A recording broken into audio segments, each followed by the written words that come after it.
So, after mo ma-confirm guys is loan successful na, no? Subscribe now and press the bell icon. Never miss an update.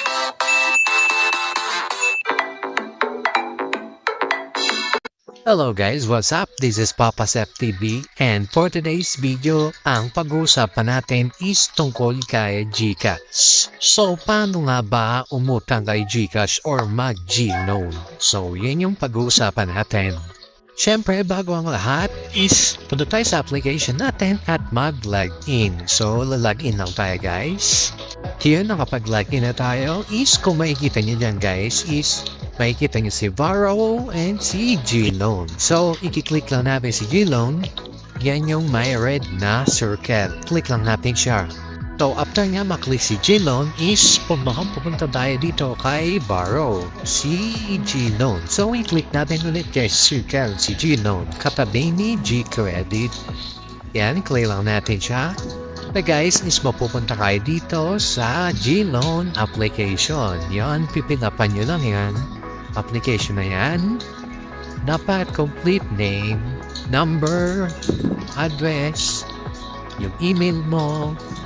Siyempre, kung ano yung purpose mo, no? Kung ano yung trabaho mo. O after nyan guys, yung makikita nyo yung kulay blue sa taas is yung yung guhit-guhit. Yan, first step is yung kulay blue muna. Then, kapag yung tapos mo napilapan yan, is mapupunta kayo dito. Yan, after yung mapilapan yun is mapupunta kayo dito. Dito kayo pipili ng amount na gusto nyo. Pero ang starting guys na loan sa G-Loan is 2,000. Kung meron tayong buwan, kung kailan natin hanggang gusto bayaran, pero 6 months, 9 months, or 12 months. So, after nga natin pilapan ulit ito is mapupunta tayo dito. Ayan, dito guys, pipili kayo kung ano yung loan na gusto nyo, or emergency loan, tuition loan, or gas loan, or kung ano pa mang loan yan. So, pipili niyo yan. Yan sa may circle na yan, magpipili lang kayo kung ano yung loan na gusto nyo. After nyo makapili is mapupunta tayo dito. And guys, nakikita nyo yung box na dalawa na may naka-arrow na red. I-click nyo lang yan dalawa na yan. Is babasa-basahin nyo lang. And then, kapag after nyo mabasa yan, is ipo-confirm lang natin, no? Para may proceed na yung process mo ng pag-loan. So, click natin yung confirm. So, after mo ma-confirm guys, is loan successful na, no? Successful na yung loan natin. And, syempre, popay lang natin siya. Guys, na okay na nga natin is, i-click lang natin to na breakdown, no? Etong breakdown, i-click lang natin kung ilan ba yung nabawas sa atin sa pag-loan natin, yung processing loan natin, no? So, click lang natin siya. So, etong principal amount, 331.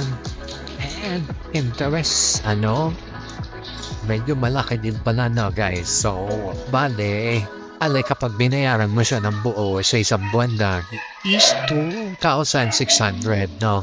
Pero kasi ito, 4 5 months lang or 4 months lang yung natin, yung loan natin, no? So, kung natin, click natin yung schedule, yung payment schedule natin, click lang natin, and i-click natin si payment schedule natin, no? So, eto nga guys, yung payment schedule natin is for 5 months lang, no? So, 2,000 yung nahiram natin kay GCash, tapos, ang babayaran natin every month is 520 every month, no? And then, bago tayo nakapag-loan kay GCash is nag-deduct siya ng 400 pesos. No, so malaki ang tubo niya. Malaki ang interest ng GCash. 6% siguro ganyan. So okay lang naman kasi for emergency purpose lang naman, 'di ba? Kapag wala ka, pwede ka makahiram kay GCash, 'di ba? Kasi at least wala kang naabala na tao, 'di ba? Kasi kapag kay GCash ka naghiram, agad-agad meron, 'di ba? Sa tao ka naghiram, pahirapan pa yan, 'di ba? So yun lang guys, kung nagustuhan niyo tong video na to, please like, share, and subscribe. Thank you and God bless.